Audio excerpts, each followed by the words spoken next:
Et aujourd'hui, l'industrie, elle est en danger.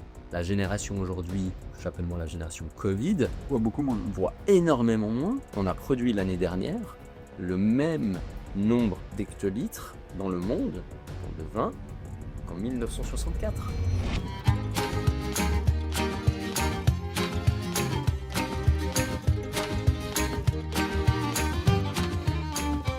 Bienvenue dans la table de Sème, le podcast où on discute management, entrepreneuriat.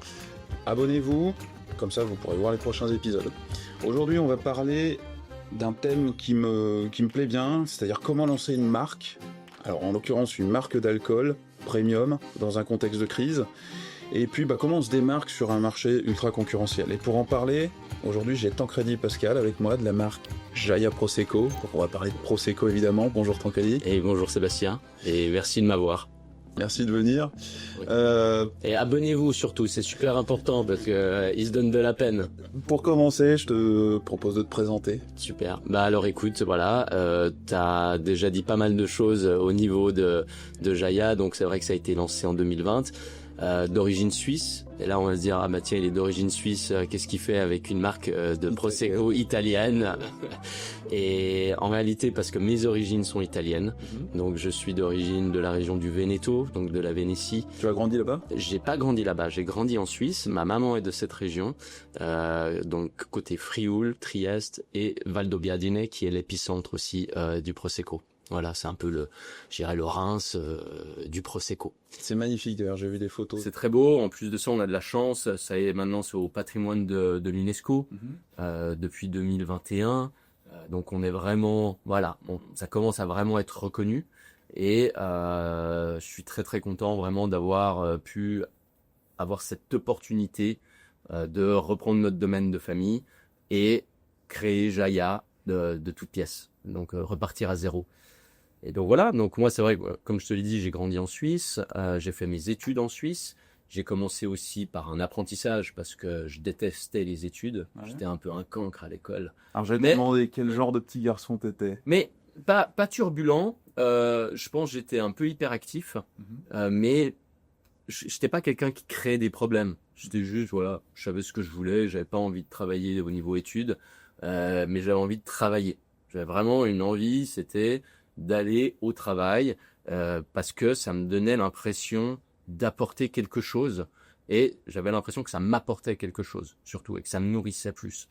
Donc moi mes parents m'ont regardé et m'ont dit tu vas aller bosser, pas de problème. Alors à la base je voulais faire cuisinier. Alors, c'est ça qui est drôle, c'est à la base je voulais déjà être un peu dans la restauration, etc.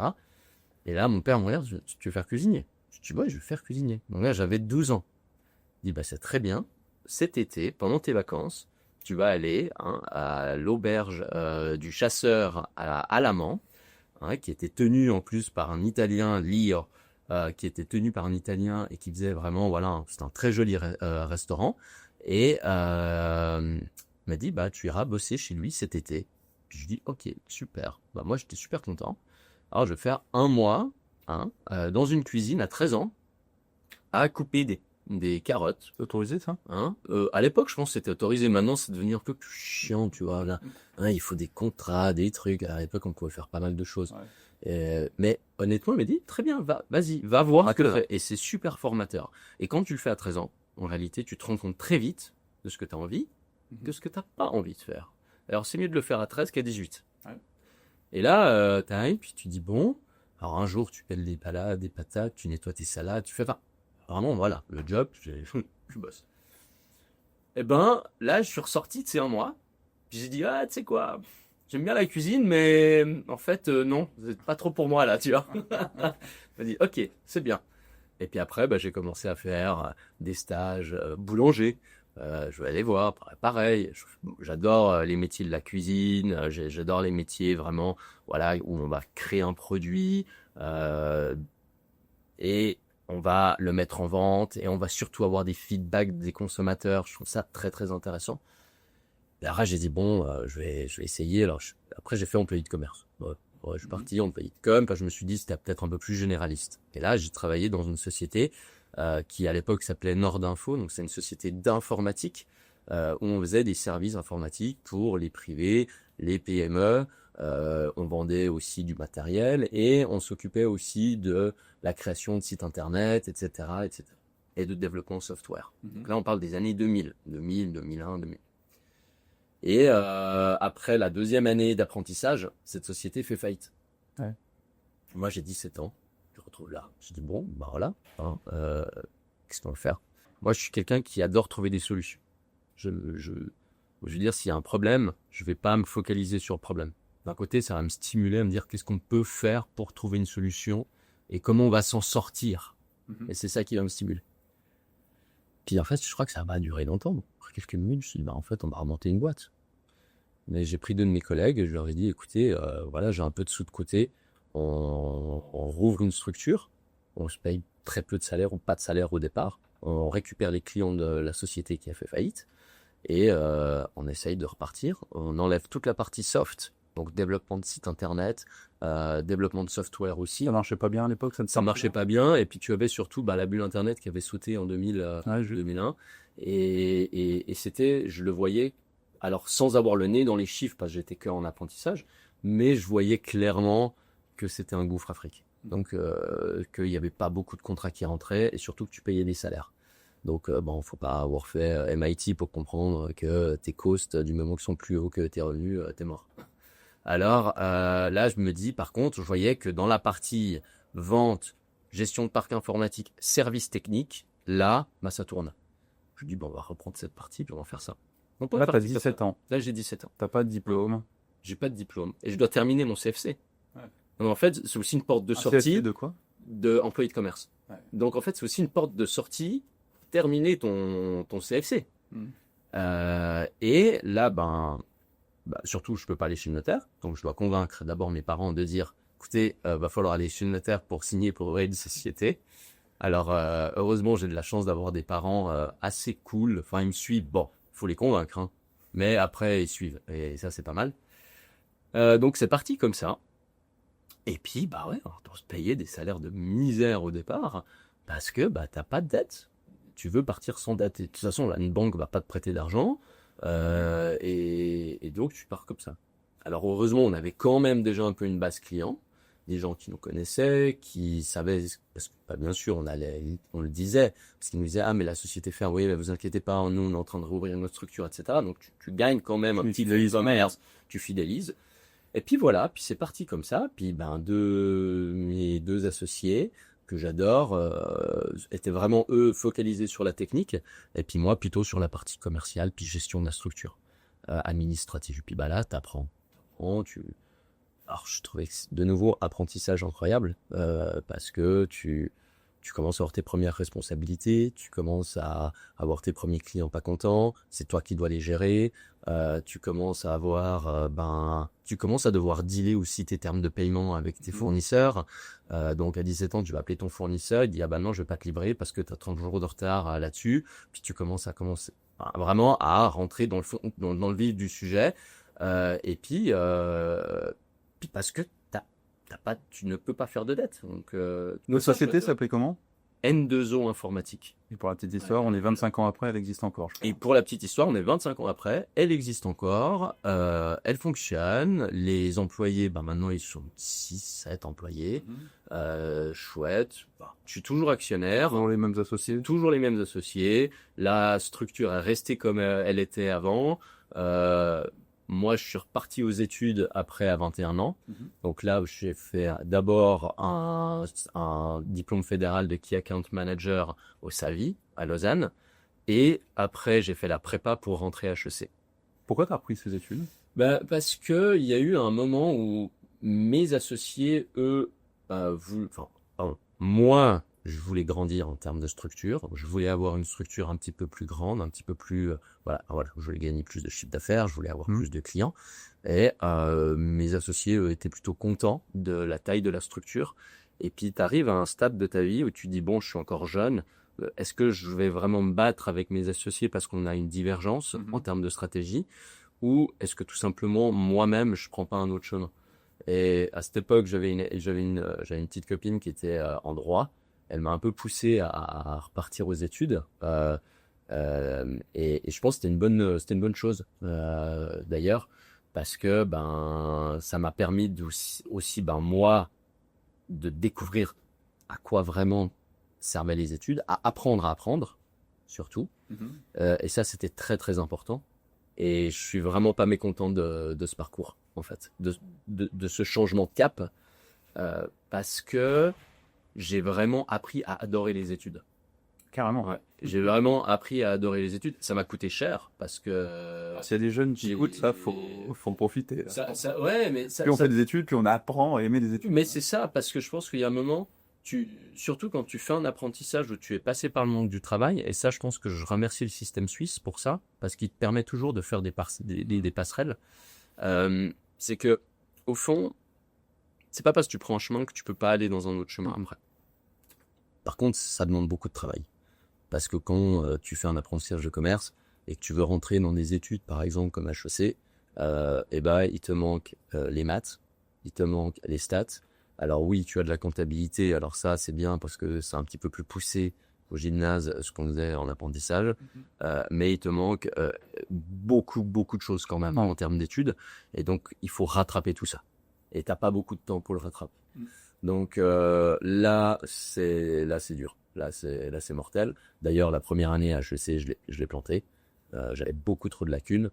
Et donc, pour éviter un échec définitif, je suis parti à l'autre école de gestion et d'ingénierie. Et tu touchais plus à N2O informatique? Et je ne touchais plus, voilà. Donc, à part aller voir de temps en temps et puis voir si tout allait bien, vraiment focaliser sur la étude. Mais c'était genre, je mangeais des cours privés à midi tous les jours presque. Parce qu'il fallait récupérer toutes ces lacunes. Mais par contre, après, une fois que tu as un déclic, tu as compris, ça va tout seul. Sur cette décision de reprendre les études, tu as quand même du coup cet esprit entrepreneur avec l'envie de développer la société, donc cette petite divergence avec tes associés, mais toi tu as cette envie de développer quelque part. Et ça, c'est quelque chose qui te définit aujourd'hui ou... Oui, alors ça, là, je pense que j'avais fermé un chapitre. Bien toujours en ayant une petite rancœur de ne pas avoir fait ce que je voulais faire à la base. Mais je pense que j'en ai tellement plus gagné par rapport en termes personnels d'avoir refait ces études que par contre, après, c'est vrai que ça me mettait un peu une frustration parce que comme j'aimais toujours travailler et développer, je dis toujours, c'est comme si tu laisses une grosse cylindrée dans le garage puis elle tourne pas pendant des années. Puis tu te dis, j'ai juste envie d'aller, je veux retourner bosser, quoi. Et tu te sens encore plus fort et plus chaud, parce que tu te dis, c'est bon, maintenant, j'ai un bachelor, c'est bon, j'ai appris plein de choses, etc. Puis t'es encore complètement naïf, parce qu'en réalité, oui, c'est chouette les études, c'est hyper intéressant, ça te donne beaucoup de bases sur beaucoup de choses, ça te permet aussi de structurer ta façon de réfléchir, mais par contre, t'as encore beaucoup de chemin à faire. Ouais, je pense qu'on apprend beaucoup plus en dehors des études qu'aux études. On en apprend beaucoup plus en dehors, mais je trouve que les études amènent une certaine méthodologie. Et ça, c'est pas négligeable. Et puis après, tu te dis, ok, donc ouais, t'as envie de développer, tu ressors des études, puis tu te dis, maintenant, qu'est-ce qu'on fait? What next? Et là, tout de suite, boulot, travail. Donc là, je pars dans l'horlogerie parce que je voulais, ça m'a toujours intrigué, j'ai toujours aimé un peu le milieu du luxe, je voulais comprendre, je voulais travailler dedans, et donc je suis parti dans une petite manufacture horlogère, bien que j'avais fait un travail aussi et des stages dans une grande manufacture, et je ne voulais pas travailler dans une grande manufacture parce que en rentrant dans une grande structure, on va te mettre comme dans un verre d'eau. T'es un numéro. Tu sors pas de là, t'es là dedans. Ah oui, en cadre. Je déteste ça. Ouais, je déteste ce comme cadre. C'est un truc, Alors j'aime bien mettre des cadres, mais par contre je déteste être cadré. Et bien qu'il le faut. Donc ça aussi, ça s'apprend. Parce que des fois, il faut savoir rentrer dans un cadre et puis aussi y rester. Et à partir de là, je me dis, tiens, en fait, non, je vais aller plutôt dans une petite manufacture qui s'appelle Spic Marin, qui d'ailleurs fait des superbes montres. Et là, je me suis dit, en allant là-dedans, l'avantage, c'est que de nouveau, je vais pouvoir un peu voir tout ce qui se passe dans la structure. Et au même moment où je rentre dans la société Spic Marin, elle se fait racheter par une famille française qui acquiert la société. Donc c'est un grand groupe qui est en France qui acquiert cette société-là en Suisse, et elle met en place des consultants qui étaient dans l'horlogerie, dans des grandes marques, et moi, je suis là au milieu. Qui viennent déployer des Qui viennent méthodes de déployer grande horlogerie. des méthodes de grande horloger, qui viennent déployer des structures, qui viennent avec tellement d'historique. Et moi, je suis là au milieu. Petite déception, ouais. Non, Non? en fait, trop bien. Parce que ce qui s'est passé, c'est que je me suis très bien entendu avec eux, je me suis très bien entendu avec la famille. Et de nouveau, ils voyaient que j'avais faim, que j'avais envie de bosser et que je bossais. Et en fait, ils m'ont dit, en fait, lui, on va le mettre là au milieu. Et puis, ça va être un peu notre pilier de connexion avec la manufacture. Et donc, j'ai pu travailler avec tous ces consultants de grandes marques. Et j'ai pu apprendre, mais en 2 ans, je pense que j'ai pris 10 ans en termes d'apprentissage. Parce que j'avais accès à plein de dossiers, j'avais accès à plein de méthodes de pensée, à plein de stratégies qui avaient été mises en avant dans des grandes boîtes. Et en même temps, j'apprenais tout ce qui se passait dans une petite structure, que ce soit la logistique, comment tu fais un carnet à ta pour passer des mondes d'un pays à l'autre, par où tu passes dans les douanes. Enfin, tu apprends plein de petites choses où aujourd'hui tu dis, c'est comme si je te mets aujourd'hui une marmotte avec plein de monde dedans, que je te dis, tiens, passe les douanes avec 300 000 balles de montre, comment ça va se passer? Alors, n'importe qui dirait comment, il se dit, en fait, non, mais en fait, tu fais comme ça, tu vas là, tu fais ci, puis t'apprends. Mais ça, c'est impossible à faire quand tu es dans une grande structure. Parce que dans une grande structure, on va tout organiser, toi, tu vas prendre, on va dire que tu vas là, ok, puis c'est fait. Ouais. Mais d'un côté, tu sais pas faire. Et c'est pareil dans un budget. On va dire, maintenant, tu vas faire le budget des ventes. Ok, on va faire un budget des ventes. Et puis, tu vas contrôler le budget général de la structure. Ok. Et puis, etc., etc., etc. Et c'est génial. Moi, je trouve ça passionnant. Et c'est pour ça que j'ai toujours été attiré par des plus petites structures à la base que des grandes structures. Et ton passage chez Spic Marin, du coup, ça 2 ans. Et après, j'ai été recruté dans une société qui s'appelle Pactim, qui est une société qui est dans le packaging. Et là, de nouveau, superbe opportunité. En travail direct avec le CIO de la société, qui est une société familiale. C'est un des leaders dans le packaging pour les marques de luxe. Donc, de nouveau, on reste toujours dans cet univers du luxe. Mais là, par contre, on va être le fournisseur. Et là, je trouvais aussi très intéressant parce qu'on passe du côté client au fournisseur. Je pense qu'on apprend beaucoup en négociation. Et on apprend énormément en négociation, exactement. Et je trouve ça génial aussi parce que là, tu vas vraiment encore après un step encore plus bas parce que tu es producteur. Donc, tu vas produire pour ces marques-là. Et ça, c'était aussi génial parce que, elle m'a fait confiance, on est parti, j'ai eu la direction des opérations du groupe, c'est un groupe quand même de 1300 personnes, avec différentes usines, que ce soit voyager, ça m'a fait énormément voyager, j'ai passé beaucoup de temps en Asie, essentiellement en Chine. Après, c'était une société qui était quand même présente, qui est toujours présente aux États-Unis, aussi au Japon, qui est présente en Chine, en Asie, Hong Kong, en Italie. Et c'est une société familiale.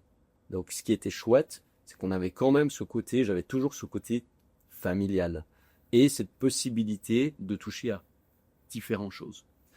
Donc, si on regarde un peu le parcours, quand on y réfléchit et si on vient après à Jaya, là, j'ai eu l'occasion d'apprendre qu'est-ce que c'est un petit peu l'entrepreneuriat au départ, avoir des méthodes, apprendre un petit peu dans l'industrie du luxe, les codes de l'industrie du luxe, dans l'horlogerie, et le packaging.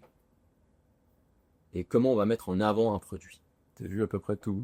Et je trouvais, et là je me suis dit, en fait, Jaya, t'as un peu toutes les armes pour pouvoir monter un produit. En 2017, je crois qu'il y a un événement qui change un peu le cours de ta carrière. Parce que tu es bien installé chez Pactim, ça roule. Ouais, en 2017, il y a un événement. Alors, il y a 2 événements qui se passent en 2017. Il y en a un, c'est que je fais l'IMD.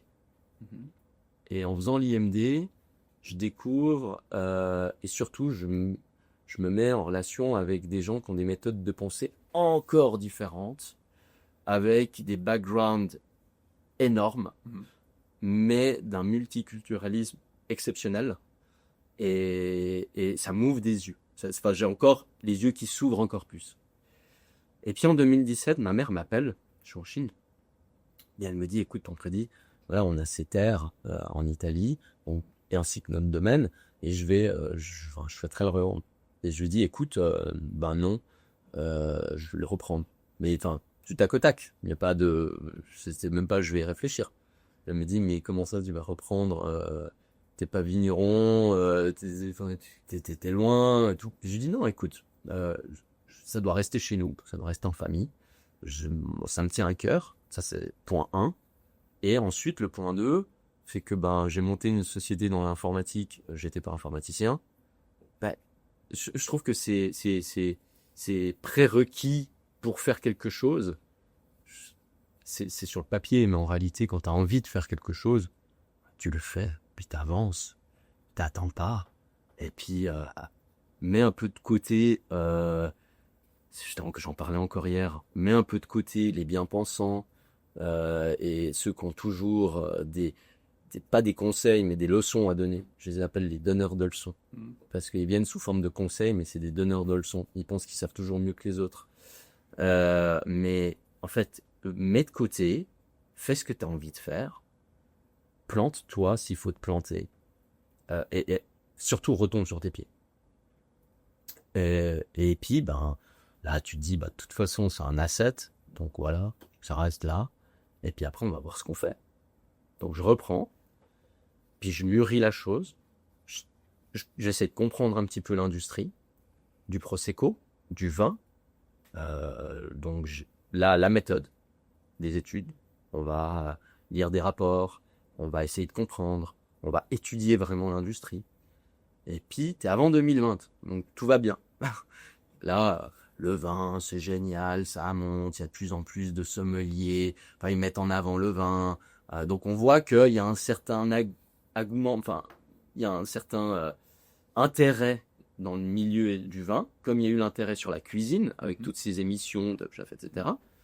Et puis, tu es sur un produit, le Prosecco, qui est en train d'exploser en termes de vente. Je vais te poser la question, c'est Aperol Spritz, qui est connu pour ça et qui a fait décoller le Prosecco quelque part. Quand tu es en 2017, le Prosecco, l'état des ventes, le marché, il est comment? Alors le marché est qu'en 2010, je vais encore plus loin que ça, en 2010, on vendait environ 150 millions de bouteilles de Prosecco dans le monde. Donc on sortait 150 millions de bouteilles de Prosecco qu'on exportait en 2010. Aujourd'hui, on est un tout petit peu moins, en 2025, d'1 milliard de bouteilles. Qu'est-ce qui s'est passé? Il s'est passé que quand Paris rachète Aperol dans les années 2001, quand Paris rachète Aperol, ils mettent la force marketing, distribution, ils mettent tous les moyens possibles pour faire exploser l'Aperol Spritz. Et donc à partir de là, Aperol Spritz, c'est parti. Quel est l'ingrédient principal de l'Aperol Spritz? C'est le Prosecco. Donc, automatiquement, on a un fort besoin de Prosecco. Et là, on produit de plus en plus de Prosecco. Moi, je connais le Prosecco comme la bollicina italienne. Donc, une bulle simple, légère, agréable, en monocépage. D'accord? Donc, quelque chose de super sympa, frais, pétillant. Voilà. Pas trop d'amertume. Bien fait. Pas trop d'acidité. Et puis, comme tu as un besoin de production, ça me parle vraiment de la production là, on voit que 150 millions, 200 millions, 250 millions, alors là tu as ce qu'on appelle des appellations, donc la DOC qui est l'équivalent de l'AOP. On a deux appellations principales en Prosecco, c'est la DOC et la DOCG. La DOC qui est d'origine contrôlée et la DOCG qui est d'origine contrôlée et garantie. Donc, la deuxième appellation, la DOCG, est une appellation qui est plus restreinte avec un cahier des charges aussi plus important. La DOC, là tu vas pouvoir produire dans tout le Veneto et dans le Frioul, donc deux provinces. La DOCG, tu peux produire que dans le Veneto et dans un certain périmètre qui est tout petit. Voilà. Nous, on est dans ce périmètre-là, dans le périmètre de la DOCG. Donc Jaya est dans ce périmètre-là. Et on se dit non, on va rester dans de la qualité. Alors qu'est-ce qui se passe? La production qui monte, on a un besoin de Prosecco, et là, première erreur, moi je trouve, de l'appellation, de la DOC, la petite appellation, mais qui produit plus de Prosecco parce qu'elle a une région beaucoup plus vaste, c'est de dire on va changer le cahier des charges. Donc au lieu d'avoir un monocépage, donc un vin d'une seule grappe, d'une seule variété, donc le Glera, c'est le cépage du Prosecco, on va lui autoriser un assemblage à 15%. Et là, on va pouvoir mettre du pinot gris, n'importe quoi, en termes de vin blanc. Pourquoi ? Parce que si je produis en tant que vigneron 100 000 bouteilles, si j'ajoute 15% de pinot gris dans mon vin, je peux en produire 115 000. Si je fais 1 million de bouteilles, je produis 150 000. Et c'est du raisin qui vient en dehors de la DOC, d'ailleurs? Ça doit être du raisin qui vient dans la DOC, Ah, quand même. théoriquement. Il y a plein d'histoires là autour, mais partout dans le monde, hein. C'est pareil partout. On l'a eu en France, on l'a en Espagne, enfin bref, c'est n'importe quoi. Et là, pour moi, ça a déjà été la première erreur, parce que quand on vient assembler un vin typique comme le Prosecco, comme le Glera a une identité vraiment à elle toute seule. Et on vient la dénaturer et surtout on vient lui mettre un défaut. Qu'est-ce que je dis par défaut ? C'est que bien évidemment, on va pas mettre le meilleur pinot gris à l'intérieur. On va mettre le pinot gris avec des taux d'acide qui sont énormes parce qu'on aura été cueillir le pinot gris très vite au début de la vendange et surtout le moins cher parce qu'on est rentré dans une production de masse. Donc, qui dit production de masse, pour répondre à un produit de masse comme l'apérole, dit coût bas. Pourquoi aussi ? Parce que on a aussi des acheteurs. Et ça, il faut mettre le point dessus. On a des distributeurs, des importateurs, des hôteliers. On a des sommeliers qui veulent des produits pas chers. Alors, c'est ça qui me fait assez rire dans cette industrie. Ça vient toujours de plus loin. Hein. Ça vient toujours du... Et le pire dans tout ça, c'est que c'est même pas le client final. Parce que c'est pas toi, moi, le consommateur final qui demande avoir un produit pas cher. Ce sont les intermédiaires qui veulent un produit pas cher pour maximiser la marge derrière. Ah, c'est sûr que quand on voit le prix de l'apérole Spritz de temps en temps dans certains bars, c'est un scandale. c'est pas le Prosecco C'est qui un vole scandale. l'hiver. Hein. C'est une vache à lait. Enfin, vraiment, c'est une vache à lait. Les gens me disent, mais t'es fou de dire, non, mais enfin, faut pas être débile. Quand tu vois, t'as qu'à voir, ils achètent des bouteilles à 6 francs 90. Il y a des hôtels dans des stations qui les revendent à 90 balles. Et au lieu de prendre des bouteilles à 12 francs, 13 francs qui sont qualitatives, ils vont chercher le moins cher du moins cher pour maximiser de la marge. Mais je dis, mais quelle image vous donnez au produit ? Mais vous êtes des 5 étoiles. Enfin, vous avez pas honte. Non, mais c'est un vrai scandale. Bref, on n'est pas là pour faire ce débat-là, mais donc ce qui se passe, c'est qu'on a un besoin de produire, et donc on a cette demande aussi de prix. Alors on va couper, on va faire un produit honnêtement qui est pas bon. On a un peu cet effet, on en parlait tout à l'heure en préparation de l'émission, mais sur le Beaujolais nouveau. Exactement. Et là, qu'est-ce qui se passe, c'est que tu détruis une image. Tu détruis une image. Mais ça, c'est aussi de la faute de l'appellation. Parce que si l'appellation, elle avait dit, on s'arrête, le prix sortie cab, c'est 7 balles, ça va pas être en dessous. Ça va pas être 2, ça va pas être 1, ça va pas être... enfin, même, on peut faire des calculs, hein.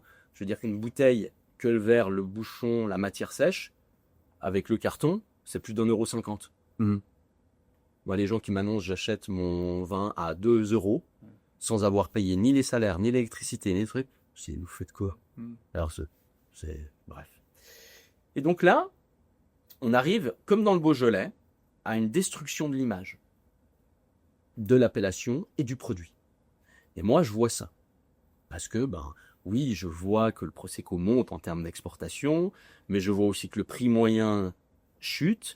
Et puis, quand je pose la question aux gens autour de moi du Prosecco, l'image, c'est le cousin bâtard du champagne. Ah, c'est trop sucré. Ah, l'image, c'est terrible. Ah, et en fait, là, je me dis, oh, qu'est-ce qui se passe ? Enfin, je dis, ouais, alors bon, moi, j'ai été un peu tronqué dans l'image parce que je viens de là-bas. J'ai plutôt connu le Prosecco comme la Bollicina. J'ai ces souvenirs-là. J'ai le souvenir d'un vin plaisant, etc. je sais pas, peut-être par instinct de survie, c'est vrai que quand on me présentait un Prosecco à 7 francs, je le prenais pas parce que je savais que ça allait être pas bon, mais et de connaissance aussi. Mais j'étais là, je dis bon ben, qu'est-ce qui se passe? Et là, après j'apprends, je comprends. Ah ok, Aperol, l'appellation fait son changement de cahier des charges. Je dis mais vous avez fait n'importe quoi. Alors je vais aux premières assemblées. Ouais, faut produire. Je dis ok, alors ça, moi ça m'intéresse pas, c'est pas mon jeu. Je sors justement d'industrie où la qualité c'est important, où on recherche justement aussi du service client, où on recherche quand même un produit d'exception. Donc là, rentre en jeu le côté un petit peu apprentissage du luxe, les touches que j'ai eues dans l'horlogerie, aussi dans le packaging. Je dis ça, je vais pas faire. Je rentre pas dans le jeu. Ça m'intéresse pas. Donc, je dis, je vais essayer de redorer l'image du procès. Pour ça, faut venir avec un super produit, l'expliquer. Faut parler aussi au consommateur final. Il faut que le consommateur final comprenne ce que tu fais et surtout se rappelle de toi et se rappelle de ton nom. Parce que là, au milieu, on se dit, bah, tiens, tu fais du Prosecco. Alors maintenant, je vais te poser une question. C'est une des premières questions que je me suis posée quand je me suis dit, tiens, je vais monter une marque. Je vais monter non seulement une marque, mais une marque bien définie par rapport à notre domaine. C'était combien de marques de champagne je connais. Alors si je te dis combien de marques de champagne tu connais, et si tu peux me les citer, les marques de champagne. Alors je bois pas beaucoup de champagne, mais du Moum, du Rothschild, ils en ont. Oui, ils ont du champagne, Rothschild. Ouais. Non, effectivement, bon là, depuis 3, mais peut-être j'arriverai à en sortir 4-5, si voilà. Oui, Laurent Perrier, on va en sortir 5-6, ouais, etc. Voilà, 5-6, en sachant que tu ne bois pas beaucoup de champagne, donc t'es pas. Quand on demande aux gens en général, on va tout de suite nous sortir 5-6 marques, dont Pérignon, Cristal, blablabla, Laurent Perrier, etc. Bon. Combien de Prosecco tu peux me sortir? Désolé, là, non, je te réponds pas. Ok. La production de Prosecco, comme je t'ai dit, c'est 1 milliard de bouteilles par année. Ouais. À peu près. En Champagne, à titre de comparaison. 320 millions. Ouais. Et on ne connaît pas le Prosecco. Et personne ne connaît une maison de Prosecco. Alors, c'est pas... Alors oui, les gens vont dire, oui, mais moi je connais lui. Oui, parce que peut-être t'es sommelier, tu connais, etc.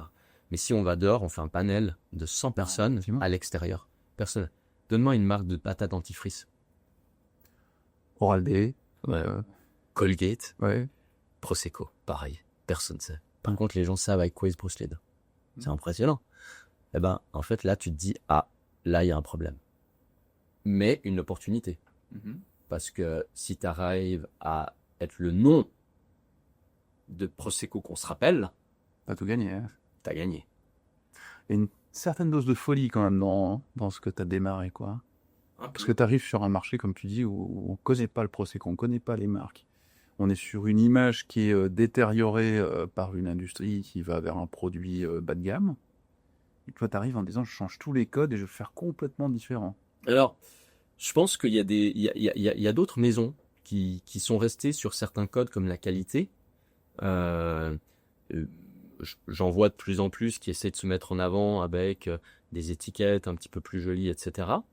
Mais, à mon avis, il manque toujours un petit truc.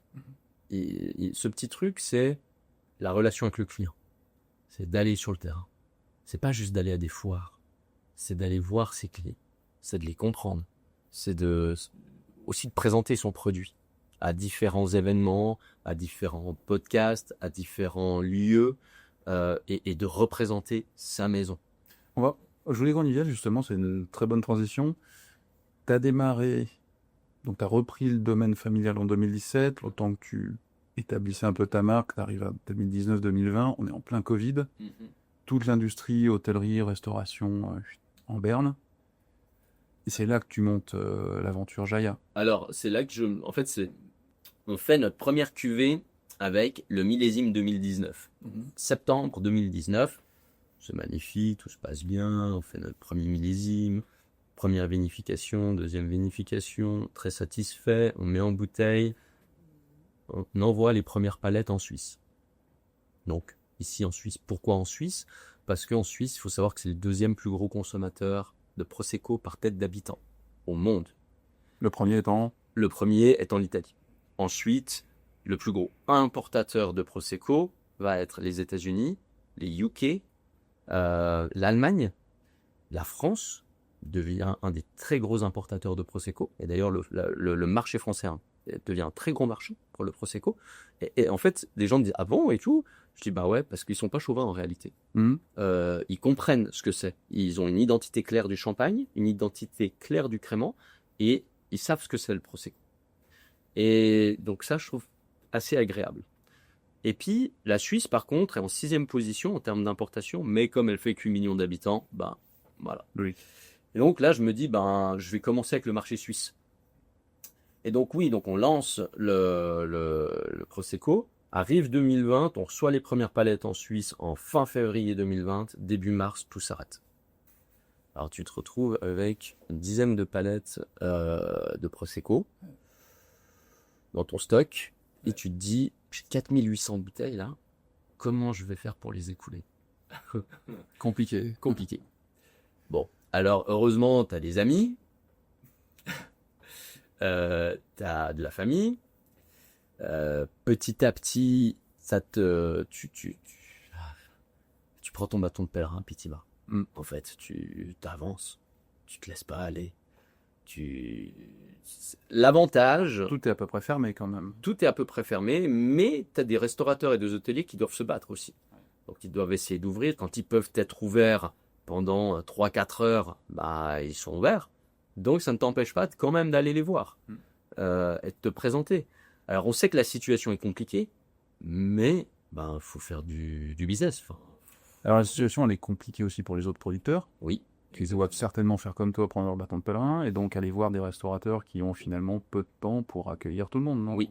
Alors, l'avantage des producteurs, si je prends juste pour le marché suisse, enfin, quand on parle d'un marché local, suisse, italien, français, les producteurs, eux, vont avoir beaucoup de demandes de la part de clients privés, à ce moment-là, durant le Covid. Et donc, ne vont pas forcément aller voir les restaurateurs et les hôteliers. Ils ont délaissé, là. Ils ont délaissé, exactement. Ouais. Et puis après, qu'est-ce qu'il y a d'autre comme acteurs? Il va y avoir des distributeurs. Donc les distributeurs, eux, vont représenter des vins qui viennent de l'étranger ou aussi des vins locaux. Seulement que le distributeur, bah, lui, ben, il touche des RHT et les commerciaux, bah, ils ont peut-être pas forcément envie de bouger de choses. Donc, tu as de la place. Alors à ce moment-là, les RHT, c'est des réductions d'horaires de travail de l'État, ouais, et de aides de l'État, exactement. Et donc, ben là, tu as de la place. Parce que bah, eux vont pas aller voir les clients. Alors ben, là, toi, tu arrives comme un extraterrestre où on te dit, alors t'es producteur, mais t'es producteur en Italie, donc t'es en Suisse, et tu viens voir ton client. Donc lui, il est content, parce que d'un côté, il a aussi un peu plus de temps. Et donc, il peut écouter ton message, écouter ton histoire, qu'est-ce que tu as à lui dire, et pourquoi tu as fait ça. Et donc, à partir de là, si tu as un client qui est réceptif, qui est pas cheap, qui est pas trop avare en termes de marge, quand on parle de grosses marges, voilà, et ben, il se dit, mais en fait, ouais, moi, je veux un produit de qualité, quitte à gagner un peu moins de grosses marges, mais je veux quand même mettre quelque chose de qualitatif avec une histoire derrière, et surtout en sachant que je connais le producteur. Et donc, à partir de là, lui a une histoire à raconter à son client. Et il ne vend pas juste un Aperol ou un Prosecco ou un verre de Prosecco qui va même pas montrer la bouteille. Alors maintenant, il y a tout un scandale aussi avec les vins, avec les vins en verre. Avec les vins en verre, où en réalité, ils ont des cubis derrière le bar, ils vont mettre dans les cubis, puis ils disent qu'ils vendent du Sancerre, du château de XY, mais en réalité... Et puis moi, la première chose que je me suis dit, c'est que je veux des clients de qualité. Et il y en a. Il y en a beaucoup. Et c'est ce client-là que je veux. C'est cette gamme-là. Donc tu as fait le choix de ne pas partir tous azimuts. Exactement. Et de vraiment essayer de choisir ou de me faire accepter par des clients premium, qualitatifs.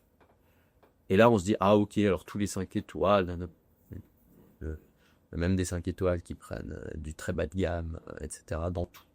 C'est eux qui négocient le plus leur marge. C'est eux qui négocient énormément leur marge. Alors, je comprends, hein, business is business, ça y a pas de souci.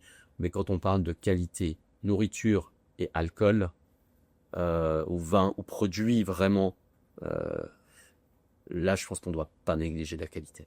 Tu te rappelles du premier client après le Covid qui t'a ouvert la porte et qui t'a fait ta première commande? Oui, mon premier client qui m'a ouvert la porte, c'est le restaurant Le Ulivo à Lausanne. C'est un Italien. Et d'ailleurs, le plus drôle, c'est que je ne travaille presque pas avec les Italiens. Donc c'est ça qui est drôle. C'est parce que les Italiens sont hyper cheap. Ils sont hyper cheap. C'est les pires.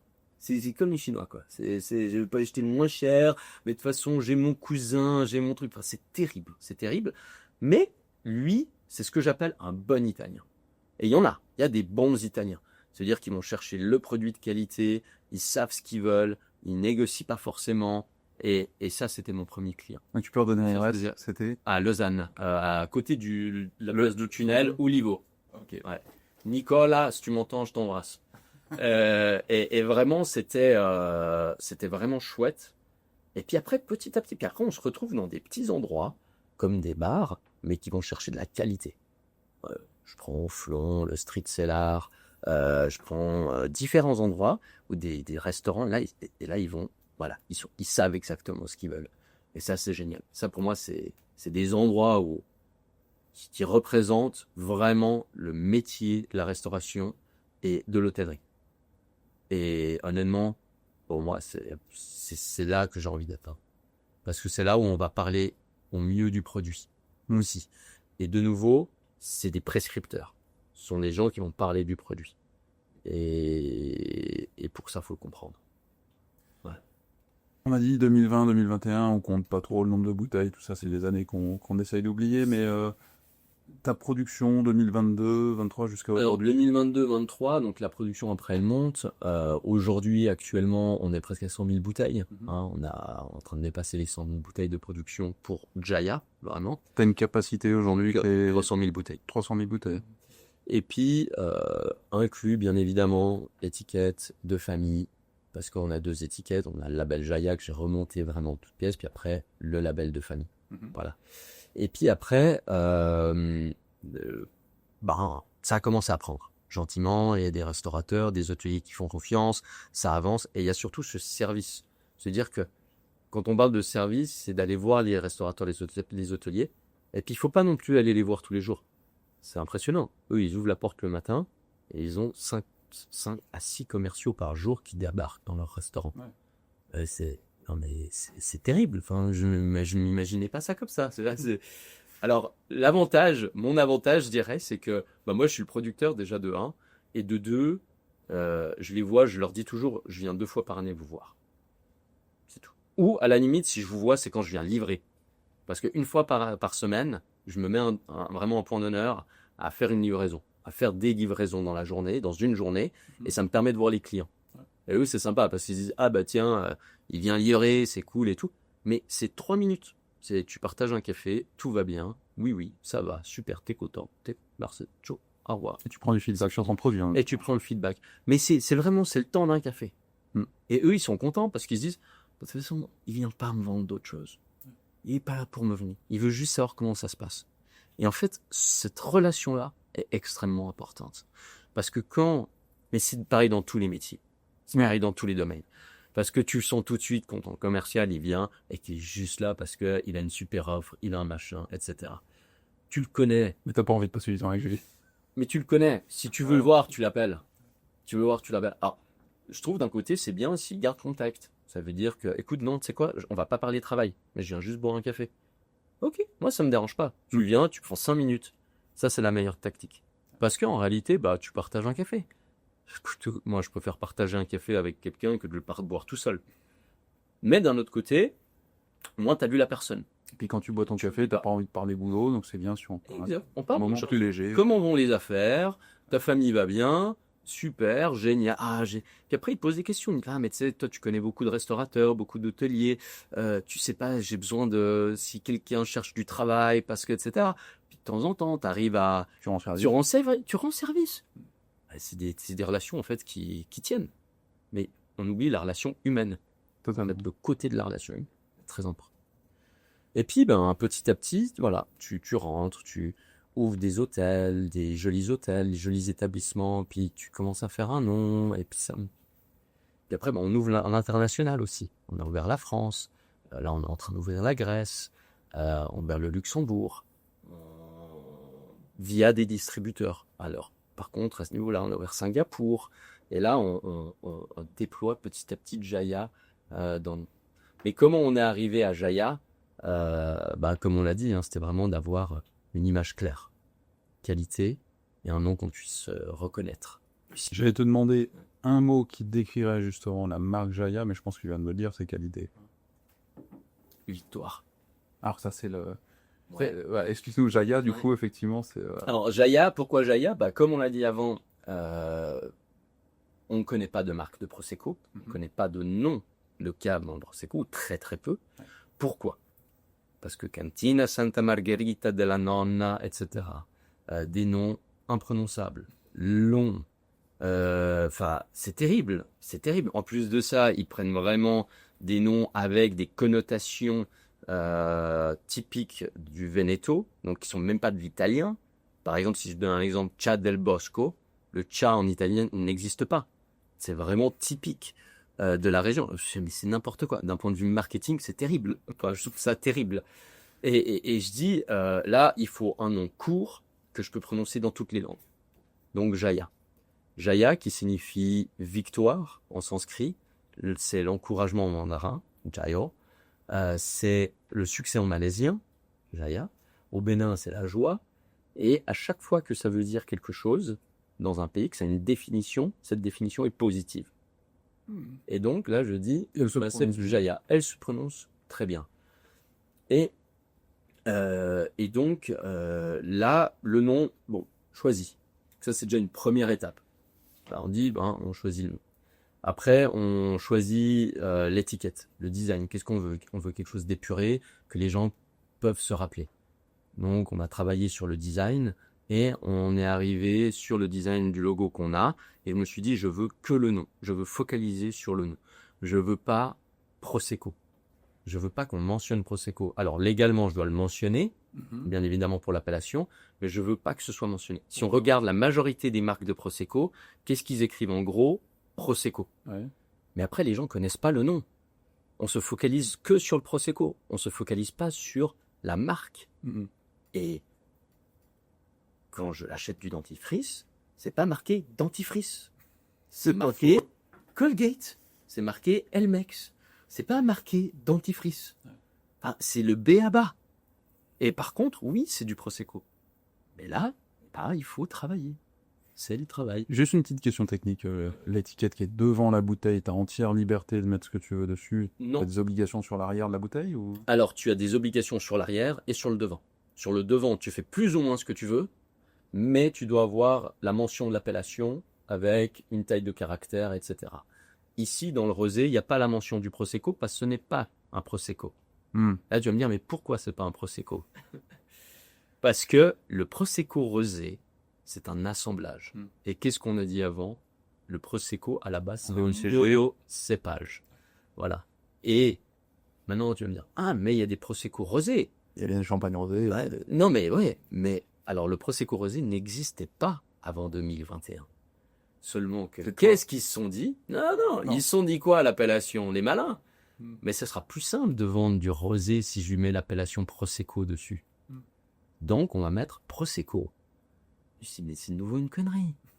C'est de nouveau n'importe quoi. C'est une italiénitude, ça. C'est foutage de gueule complet, tu vois. Laissez-moi faire mes étiquettes sans Prosecco. Non, mais et puis je leur dis, vous allez mettre quoi comme cépage dans le rosé? On va mettre du pinot noir. Ah ouais, c'est bien ça, le pinot noir. C'est vrai qu'on est une région connue pour le pinot noir, le Veneto.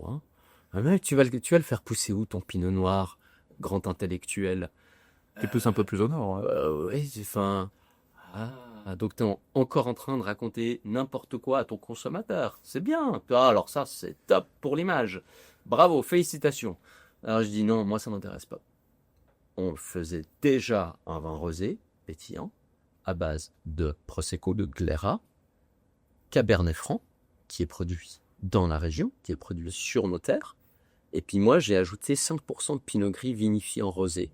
donc vinifié par technique rosée sur la peau, pour amener une certaine longueur, une certaine aussi salinité. Et puis c'est ce qui a fait qu'on a gagné aussi le prix du meilleur rosé pétillant à Londres l'année passée, tout confondu. Donc ça, c'est ce que j'appelle un vrai travail, une réflexion. Je reste sur des locaux, sur des cépages locaux.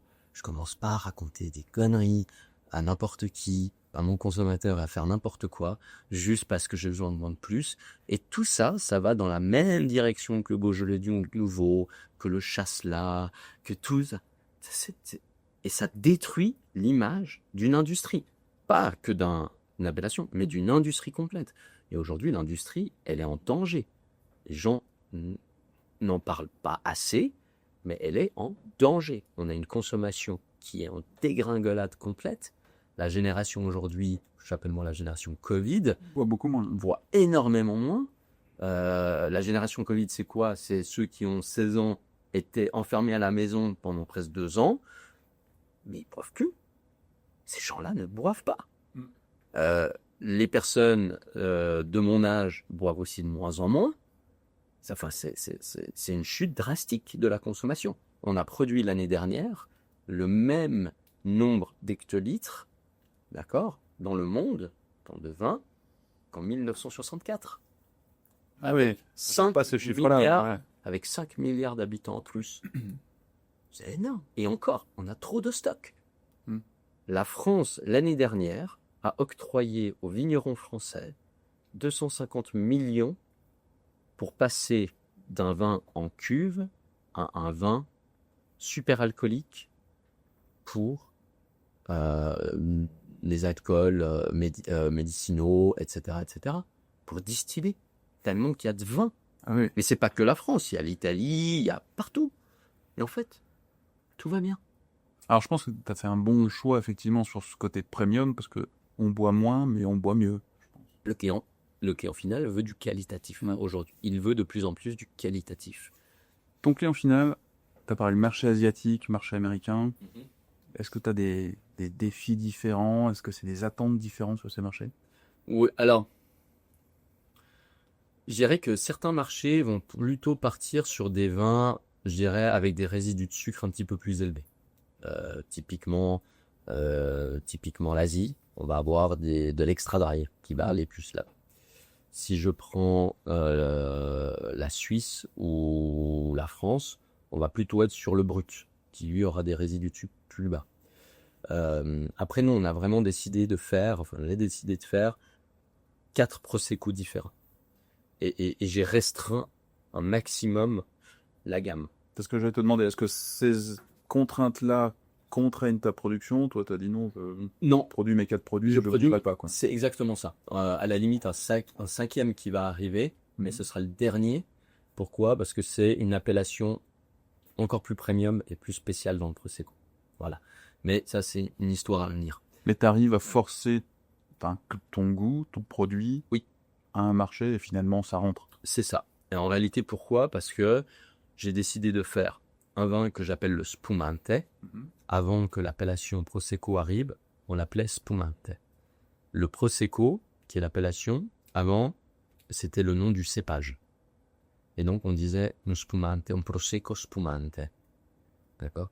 Quand l'appellation Prosecco a existé, est née, eh ben, on a dû changer le nom du cépage. On l'appelait Glera. Bon. Moi, j'ai gardé un Spumante, qui est un vin où je viens pas lui mettre le tampon Prosecco dessus, mais qui est un Prosecco.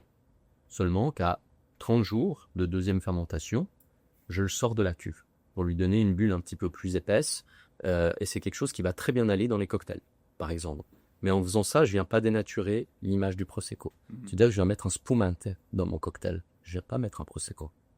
Et ensuite, j'ai le brut, qui lui aura un cépage, toujours cépage monocépage, qui aura un taux de sucre qui sera assez bas, un extra dry avec un taux de sucre plus haut, et donc là je touche 2 palais différents, et ensuite j'ai le rosé, voilà, qui lui va toucher plutôt tout le monde, voilà.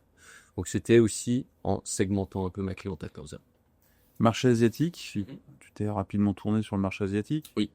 Est-ce que ton expérience en Asie t'a vraiment aidé ou est-ce qu'il y a une traction de toute façon Non, il faut connaître l'Asie. Surtout moi, j'ai monté ma propre structure aussi en Chine. J'ai monté ma propre société en Chine. Tu montes pas une société comme ça en Chine. Tu gères aussi vite. Ouais, donc j'ai aussi déjà fait l'exercice. Donc il faut connaître les personnes, les bonnes personnes. Et puis surtout, j'ai monté une structure c'est ce qu'on appelle une WOFI. Donc c'est une société qui est détenue 100% par des capitaux étrangers. La société chinoise est détenue par ma société suisse. Voilà. Il n'y a pas de joint venture, il n'y a pas d'actionnaire chinois ou quoi que ce soit d'autre. Donc, il faut connaître certaines techniques et aspects pour faire ça. C'est pas dur, mais il faut juste le connaître. C'est tout. Donc oui, ça permet d'aller plus vite. Et puis, ça permet aussi de connaître aussi la négociation avec tes distributeurs. Le fait que tu aies passé du temps là-bas aussi te donne une certaine connaissance du marché, te donne aussi une certaine connaissance de comment travailler avec les Asiatiques, essentiellement les Chinois aussi. Moi, ce que j'adore de l'Asie, c'est que ça va extrêmement vite. Et ça, je trouve ça passionnant. Ouais. Ça va très très vite. C'est quelque chose qui me manque beaucoup en Europe, en réalité. Parce que ça bosse dur. Je dis pas qu'on ne travaille pas, mais c'est un autre niveau. C'est vraiment un autre niveau. Et ça, je trouve passionnant. Et puis voilà, puis après, ça te permet d'avancer plus vite. En ayant passé du temps là-bas, tu sais aussi si tu vas perdre du temps ou pas avec la personne. Ouais. Donc ça te permet de... Tu perds pas ton temps, tu fais des choix plus rapidement. Ouais. Ouais, exactement. C'est ça. Ton positionnement premium, on n'a pas parlé d'innovation, mais je crois que tu as des petites pistes à vous donner sur l'innovation sur ton produit. Oui, alors le but, c'était vraiment de dire, quand je dis premium, je fais toujours attention avec le terme premium. Parce que les gens, quand on parle de premium, ils s'imaginent tout de suite des prix stratosphériques. En réalité, on est premium dans le Prosecco. Ouais. Et dans le Prosecco, premium, c'est quoi? C'est des bouteilles, par exemple, en Suisse, qui vont tourner autour des 19-23 francs. Ça va. Ouais. C'est pas fou quand tu as un bon produit. En sachant que pour faire rentrer une bouteille en Suisse, tu as environ 1,10 franc de taxes. Parce que le vin tranquille, sans bulles, ça rentre dans des quotas. Le vin avec des bulles, c'est taxé. Donc, je voulais vraiment avoir ce positionnement aussi en termes d'image. Voilà. Et de dire, en étant là, parce que c'est ce qu'on vaut, on va positionner l'image de Jaya. Voilà. Et puis en termes d'innovation, pour nous, ce qui était important, c'était surtout de faire en sorte que le client final ait toujours un produit qui est frais. Qu'est-ce que ça veut dire? Le Prosecco, c'est un vin qui doit se boire dans les 12 à 18 mois. Donc vraiment, qui doit se boire, ce que j'appelle moi frais, pour avoir toutes ces caractéristiques en termes d'aromatiques. Des arômes de fraîcheur, pommes vertes, fleurs blanches, un peu de poire, un peu pêche, mais surtout une petite vivacité de la bulle qui sera fine, d'accord, mais elle doit être présente. À l'instar du champagne, le Prosecco, on arrête la deuxième fermentation en cuve. Donc il n'y a pas d'ajout de gaz ou quoi que ce soit. C'est une deuxième fermentation qui est faite en cuve close, qui est faite naturellement, comme dans le champagne. Seulement que dans le champagne, elle est faite en bouteille. Et elle va durer entre 18 et 36 mois. Dans le Prosecco, elle va durer minimum 30 jours. Et nous, on les laisse le double, 60 jours à 70 jours, pour affiner la bulle et aussi affiner les arômes. Donc, nous, ce qu'on fait, c'est qu'on va produire tout au long de l'année la deuxième fermentation, tandis que la majorité des producteurs vont directement faire la deuxième fermentation après les vendanges, après la première fermentation, et ils vont stocker, et ils vont mettre en bouteille. Qu'est-ce qui se passe? C'est que le vin, une fois qu'il est en bouteille, dans le Prosecco, on a arrêté la deuxième fermentation, donc on a tué toutes les levures, on a baissé la température à 4 degrés, et à partir de là, il ne se passe plus rien. Le vin est terminé, est dans une phase vraiment terminée. Donc une fois que je le mets en bouteille, la bulle, petit à petit, elle va s'estomper. Voilà. D'où la nécessité de le boire aussi dans les 12 à 18 mois. Ouais. Parce que là, on aura toujours une vivacité au niveau de la bulle. Donc toi, chez Jaya, tu embouteilles tout au long de l'année pour garantir un produit le plus frais possible. Exactement. Et à partir de là, pour aussi montrer aux clients ce travail-là, eh ben, on a des numéros de lot. Si on regarde derrière la bouteille, C'est à ça que je voulais en venir, effectivement. on regarde derrière la Nulle bouteille, part ailleurs, ça. on a un QR code. Ouais. Ce QR code, il a deux fonctions. La première, aujourd'hui, c'est une fonction légale. Ça veut dire que toutes les bouteilles de vin qui sont en Europe, qui vont en Europe, doivent avoir soit un QR code qui mentionne le recyclage, d'accord, les normes de recyclage, ainsi que les taux de sucre, etc., les grammes, etc. Donc on peut soit le noter sur l'étiquette, soit sur un QR code. Mais l'autre chose, et ça on l'avait fait bien avant cette mention légale, c'est ce que j'appelle la traçabilité du produit. Donc on est aujourd'hui le seul Prosecco au monde à être traçable. Donc c'est une société suisse qui fait ça, c'est la société Product DNA, qui aujourd'hui travaille aussi pour des marques du groupe LVMH, et elle trace le produit. Donc du terrain jusqu'au client final, si on veut aller jusqu'au client final. Quand je dis client final, ça va s'arrêter au lieu de vente. Ouais. Voilà.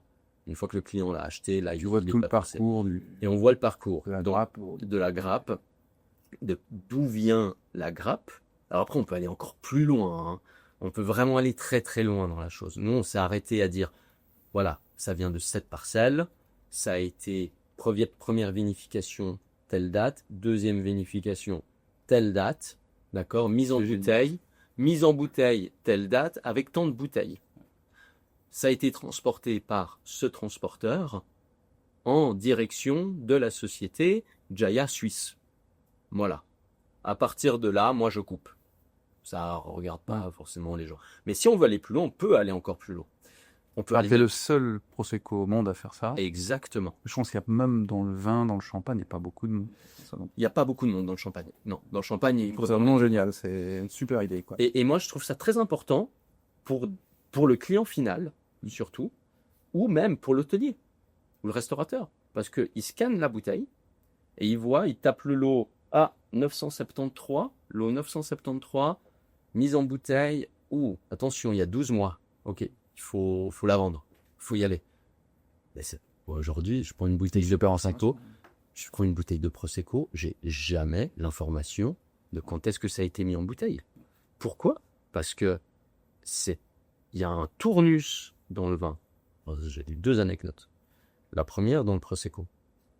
Quand vous retournez une bouteille de Prosecco et que vous voyez derrière que ça a été, qu'il y a une mention UK, c'est donc parce qu'ils ont leur propre loi, etc. Dès qu'il y a une mention UK derrière, donc United Kingdom, ta bouteille elle est d'abord partie en Angleterre et ensuite elle est revenue en Europe. Ouais. Ça c'est une chose. Mais pour en faire quoi ? Ils l'ont pas vendu. Ouais. Parce qu'ils l'ont pas vendu. Et donc qu'est-ce qu'ils ont fait, c'est qu'ils l'ont déstocké. Donc ils sont passés par des déstockeurs. Mais ça, tu vas la trouver dans des supermarchés, tu vas la trouver partout, hein. Enfin, il y a des réseaux gris, violets, c'est complètement malade. Sauf qu'elle a passé du temps sur des plateformes au soleil. Plateforme au soleil, bateau, entrepôt, tu sais même pas comment c'était. Enfin, mais c'est pas que dans le Prosecco, c'est dans le vin. Deuxième anecdote, j'ai un ami distributeur en Chine, je l'appelle un jour, je lui dis ça va ? Elle me dit génial. Je lui dis trop bien, ça a repris le business. Non, je renvoie un conteneur en Europe de vin plein. Je dis je dis j'ai trop de stock. J'ai quelqu'un en Europe qui m'a racheté un conteneur de vin français, italien, espagnol, des stockers en Europe. Et j'ai dit mais vous êtes des malades. On parlera pas d'écologie, on parlera. Donc pour ça, je suis super content d'avoir ce côté traçable parce que le client final, à la fin, il sait quand même au moins quand est-ce que sa bouteille a été produite et où est-ce qu'elle a été produite. Voilà. Et ça, pour moi, c'est très, très, très, très important. Et ça devrait devenir une norme en réalité. Parce que c'est pas normal que tu achètes des bouteilles des fois à des prix stratosphériques qui valent ou valent pas. Parce que qui donne le prix d'une bouteille de vin ? Un monsieur qui a juste dit cette bouteille-là, je la trouve exceptionnelle, donc je lui mets une note de 100 sur 100. Mais, de où ? Je veux dire, t'es le dieu pour dire que cette bouteille-là de 1986 vaut 15 000 balles. Oui. Alors oui, il y a une certaine beauté, il y a des vins exceptionnels, il y a des choses incroyables. Mais est-ce qu'on n'a pas été trop loin à ce niveau-là? Question mark. On va arriver gentiment au bout de l'émission. Oui. Tancredi, je te donne un super pouvoir. Tu as le droit de changer une chose dans ton parcours. J'aimerais parler plusieurs langues encore. Tu parles quoi comme langue aujourd'hui? Français, italien, anglais, et bien un peu d'allemand. Je pense mandarin et russe. Ouais. Je pense ou arabe. Ouais. Je pense que c'est des langues extrêmement importantes. Extrêmement importantes. Importante pour le business, pour la le business, culture. pour la culture et le business. Et ça, je pense que c'est quelque chose que... On comprend beaucoup de choses avec les langues, effectivement. Énormément. L'origine des mots. Énormément. Et puis, quand tu parles la langue, et je l'ai vécu en l'ayant vécu en Asie, si je parlais mandarin, ce serait 100 fois plus facile aussi.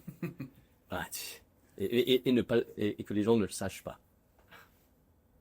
Quel conseil tu donnerais à un entrepreneur qui a envie de lancer une marque? Pas forcément dans le vin, dans le spiritueux, mais lancer sa marque. Alors, je pense que là, étudie bien en amont l'industrie. Mais ne reste pas bloqué par rapport aux barrières que tu vas trouver par rapport à cette étude. Quand je dis étudier, c'est pas juste lire des statistiques, etc. C'est de parler à un maximum de gens dans l'industrie. Chose que j'ai peut-être pas assez fait au départ. Alors, il y a eu il y a eu le Covid, il y a eu différentes périodes. Hein. C'est vrai qu'on était sur une période Prosecco, le banc est en poupe, encore maintenant pour le Prosecco. Mais je sais qu'il va y avoir un moment de calage. Un moment, ça va caler. Parce que ça a calé dans le vin. Ça va arriver. Étudie vraiment l'industrie. N'hésite pas à contacter des chefs d'entreprise dans cette industrie et pose-leur toutes les questions que tu peux. Pose-leur toutes les questions. Est-ce que ça vaut la peine, peut-être, d'aller? Il y en a beaucoup qui vont dire non, ça vaut pas la peine parce qu'ils veulent pas un concurrent supplémentaire. Mais il y en a peut-être qui vont dire la vérité. Et ces gens-là, si tu arrives à les avoir, ça va mettre du temps. Ça met 6 mois, 1 année, 2 ans. Mais curiosité à fond les ballots. Ça, je pense, c'est peut-être là où moi, je m'en veux un peu. Et puis un autre conseil que je me dis maintenant, mais vraiment, ne rentre jamais sur un marché où il y a une barrière fiscale, taxe à l'entrée. Jamais. Plus jamais je ferai cette erreur-là. Oui. Ouais. Dès qu'il y a... Alors après, on a commencé avec la Suisse. Mais si je vais en France, en Italie ou dans d'autres pays, il n'y a pas de barrière à l'entrée. Mais dès qu'il y a une barrière à l'entrée et dès que l'État vient se mêler au milieu, ça te bouffe ton cash flow. C'est énorme. Parce que l'État a aucune pitié. Je rentre 10 000 bouteilles sur le marché, je dois payer 12 000 francs en 5 jours.